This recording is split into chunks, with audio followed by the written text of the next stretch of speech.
Rastafari blessing. Give thanks and praises to Ali Selassie and the Empress Menina in this time.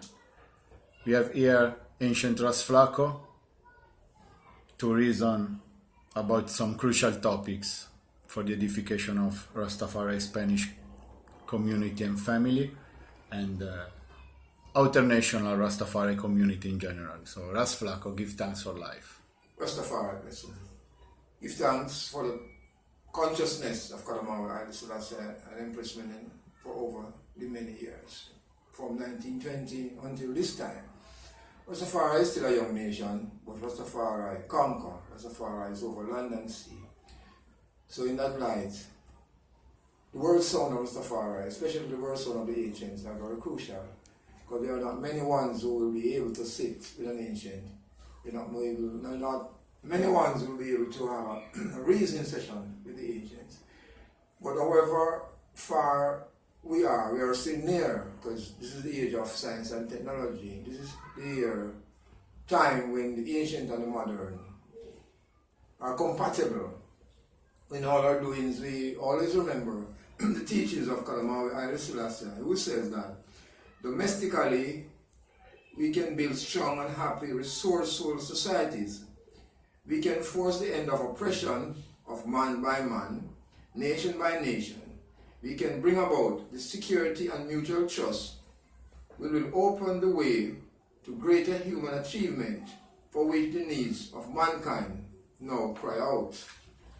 Kadamawa Haile Selassie says that a man has to strive in order to grow. Everything is bound to be accomplished with man as initiator and Jah as executor. Rastafari. Yes, I give thanks for the word, sound and power from the King of Kings. Yes, we have some question here, very interesting and of crucial, importance for I and I. So the first is the unity of all Rastafari mentions in the world a goal to be achieved? We all know that human behavior determines many things. And with all of that, we all know, because we are sure that unity is strength. Rastafari would say unity.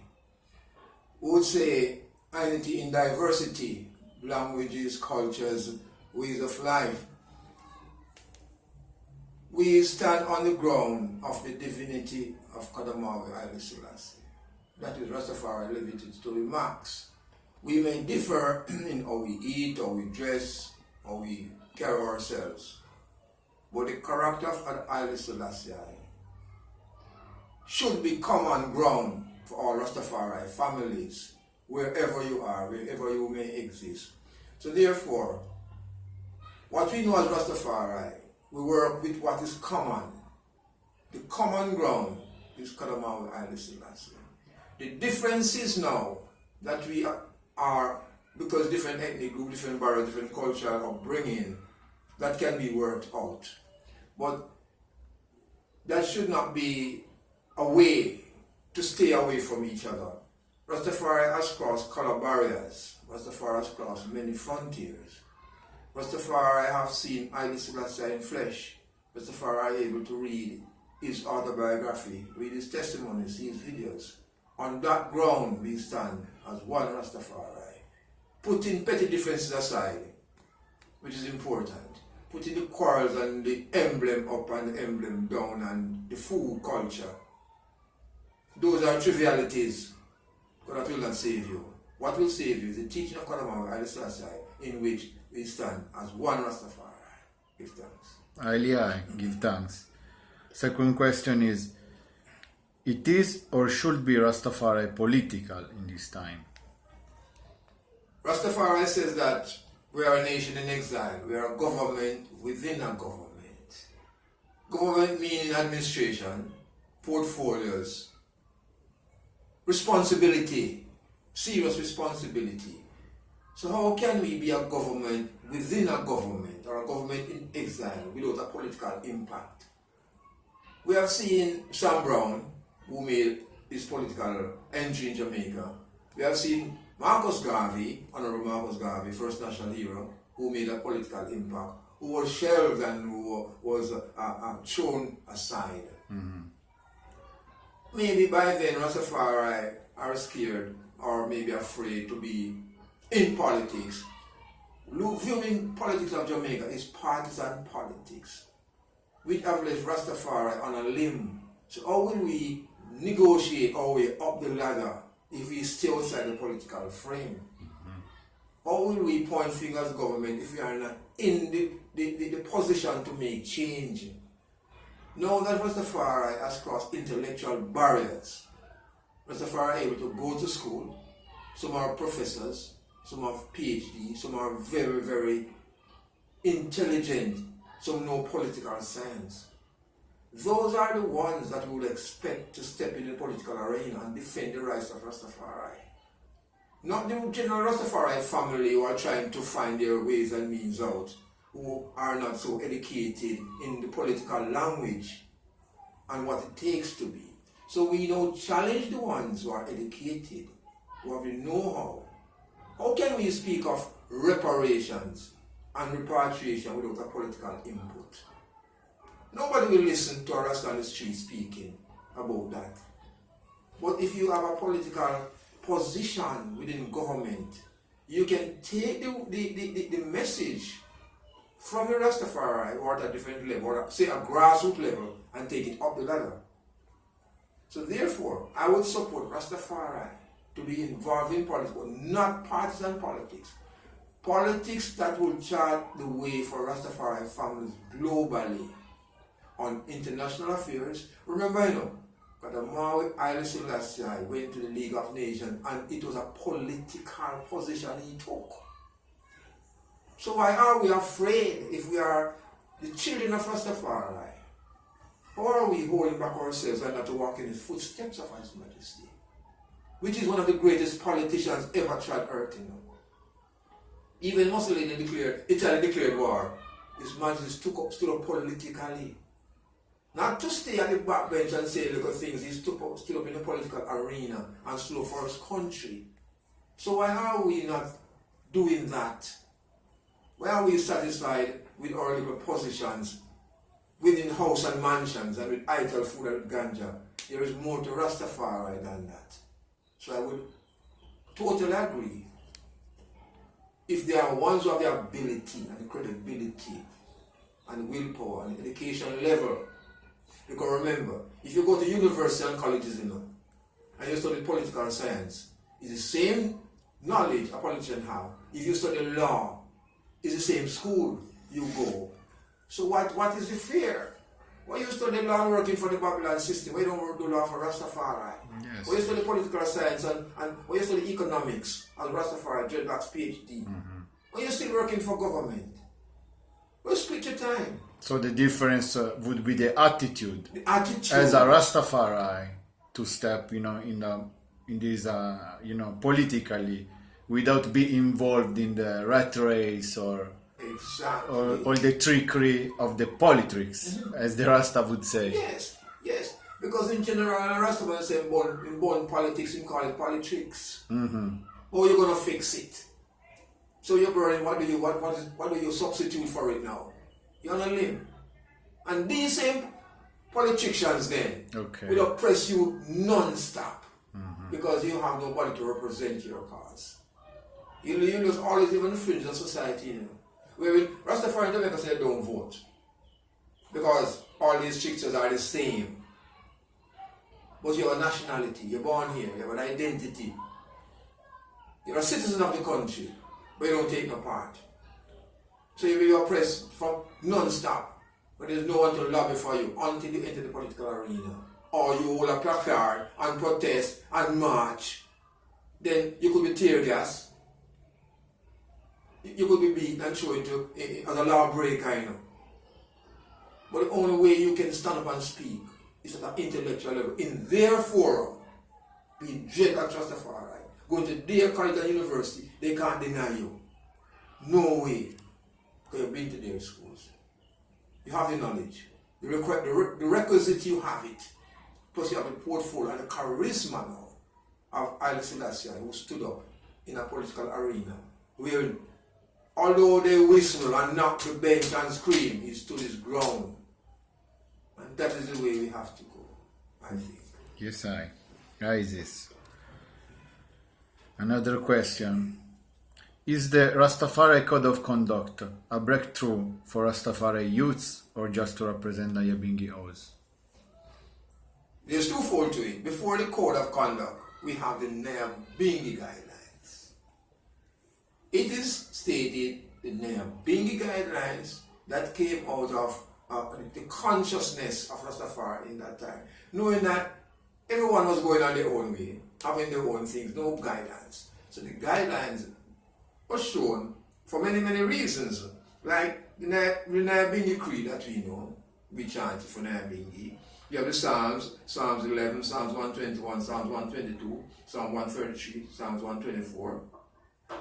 But the crucial part of the guidelines, is the blessing to I and I, Oja, let the hungry be fed, the naked clothed, the sick nourished, aid protected, and instant care for. Is the core of the creed. The core of the creed within the Nyabingi Guidelines.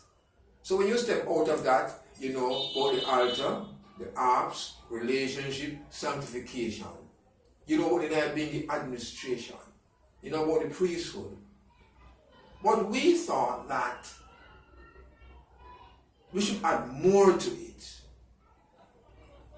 Because Nyabingi is Nyabingi, So you have Bobo Shanti, you have 12 tribes. It's just a mention, in a way. It's a mention of Rastafari.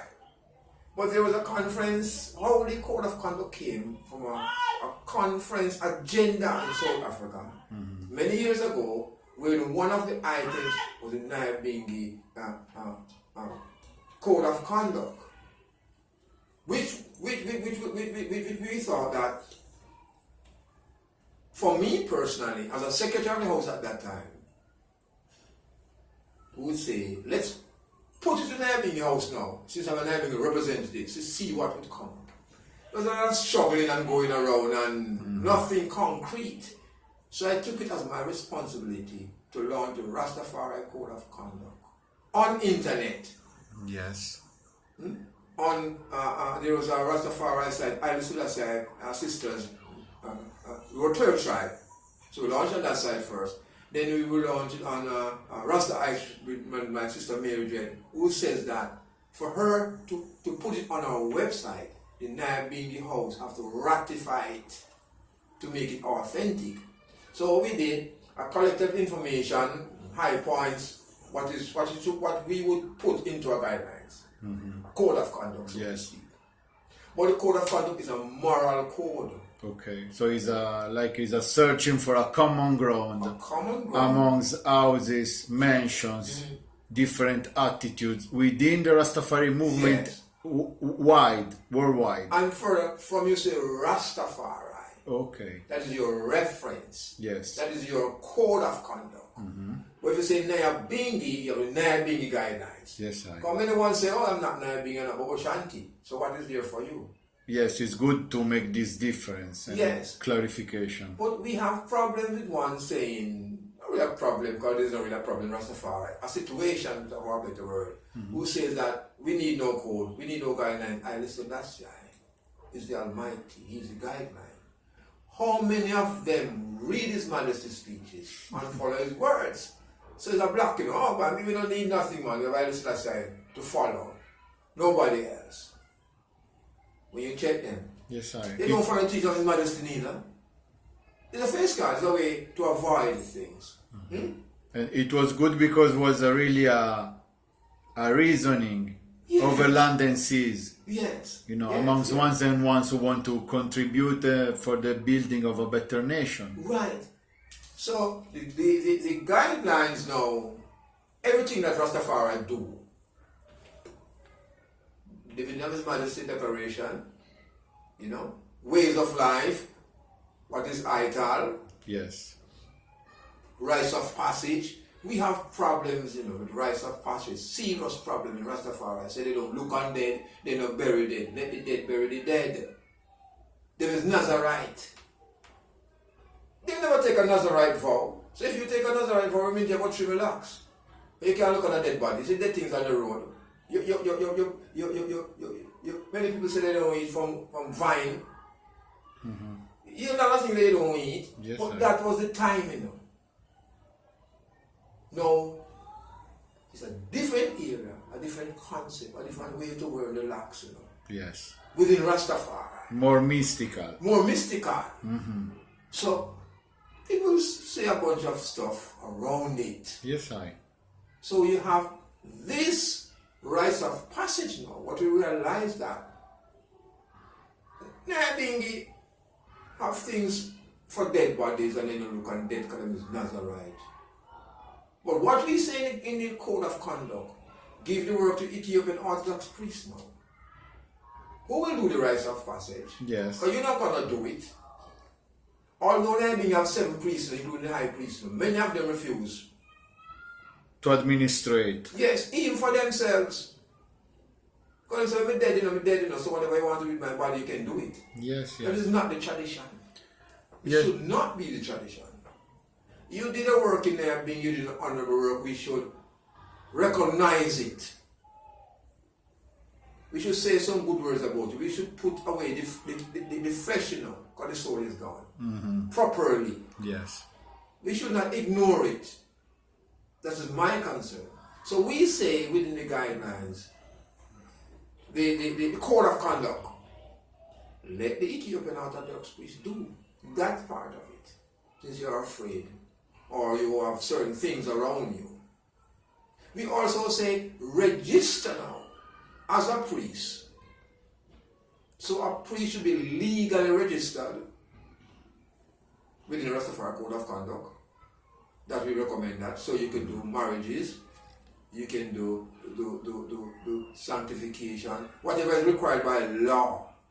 You are registered and certified. Yes, yes. We have that balance, you know. So within the code of conduct, for musicians too, there's a key part of musicians. Yes, I read I mind because Yes. I would like I spend some word sound about Right. to block a sound about the musician and the reggae music, Reggae music. within the code of conduct. Right. So you have the birth of reggae music, as from history have shown us, is through the energies of Rastafari nation. No doubt. In particular the ancients, who, due to the brutality and the poverty and the hardship, the reggae music, especially the drums, the harps, the same kete that what we play, they are kete, which is a complement of 3 drums, the bass, the funde, and the repeater. Although man say play the kete, it's 3 drums within that complement. Yes. It comes from the Boro drum same way, from down the line. See? It comes from a Pokomena tradition that we modify into an Ayabingi tradition. African roots. African roots and culture. But that roots and culture shape the reggae music as a foundation. And it came out of Rastafari. Parshanti, yeah, I say, Master Drummer, Count Aze, those ones, many ones. In Ras Michael as a foundation drummer. What we say is that these are the red carpet of music, wherein the reggae is global now. These ones who come on the stage and chant Haile Selassie name, you know, those we are talking about, who ride on His Majesty name for power, who have these long dreadlocks and high pop, they have not paid any dues to the house of Rastafari, to the agents who have suffered. They have not identified nothing around to make a financial contribution. So as we are saying in the code of conduct, you have an obligation to the ancients then. A moral obligation. A moral obligation. Not to take the money from reggae, who you see now that you have the ability to chant and sing around the stage and make all these tours. Give thanks, you know, your family have to be maintained. You have a lifestyle, you have a human being, but remember, give something to the foundation. Or create an annual concert. Or we talk to the producers who have this program, put a gate charge on each ticket and create a foundation and put that money in. So from all your concerts, you take one from gate charges, $1, 50 cents, whatever. You secure something. So that money could come into a pool for agent welfare. Because they are the ones who have suffered the brutality They were the ones who, as the Asian would say, walk on the rocky road. Now you have a paved road. So, you need to do something. Yes, yes, I. So to seal this reasoning, this is the last question. What is the message for Rastafari community in Spain? It is a global message that His Majesty told us from many years ago. Organize and centralize the Rastafari movement. No splinter groups can survive. So therefore, it is one Haile Selassie for us all. What we realize is that in this time, Rastafari is still global and still scattered. But the foundation, Rastafari would say, eat from your own vineyard. You know that food out there is not good, you grow your own food. If it is necessary, you create homeschooling, knowing that the traditional schools brainwash the children. So actually we are losing our children to the Babylon system. So build sustainable communities within yourselves. So create Rastafari literature. In your house have books and videos and everything Rastafari. So your children can learn in the home and not outside the home. So what is that? See, it's all about, we know what Pinnacle was like. We see Bubble Hill, now we have School of Vision. We see Green Bottom, Clarence Henry Place. We see sustainable communities wherein the history shows that Babylon tear it down, but now it's a different time. It's a more intellectual time. So to sustain the community, have a family structure. And the teaching of Rastafari, Empress Menen, is focused. Maintain all the celebration days, calendar days, so there's always a constant memory of what to do. Create self-employment. Because Babylon system don't employ Rasta. They still won't. The Babylon system tolerate Rastafari. To a certain extent. And exploit Rastafari. Because Babylon is a vampire. He's a vampire and a bloodsucker. So, the message is holy faith. Yes. No matter what, Haile Selassie is secure. No matter what the tribulation, because trial and tribulation must come. It's not that if I'm but But when trial and tribulation come, you're ready. It's nothing. Yes. It will not last forever. So you share the information of the fellowship, keep the conferences, and each one support the other. Guys, all for one for all, working in that manner, there will be no problem. So maintain the unity among yourselves and never get weary. Yes, victory belongs to I and I. Victory belongs to I and I. For sure. Yes, I. So who let the ears to hear, let them hear what the angels say to I and I. See. So give thanks for this blessed Iwa. Rastafari. Glory to the Word, glory to the Son, glory to the Iwa. Of Kedamawi, Haile Selassie, and Empress Menen, King Alpha and Queen Omega. Give thanks. Yes, sir. Rastafari.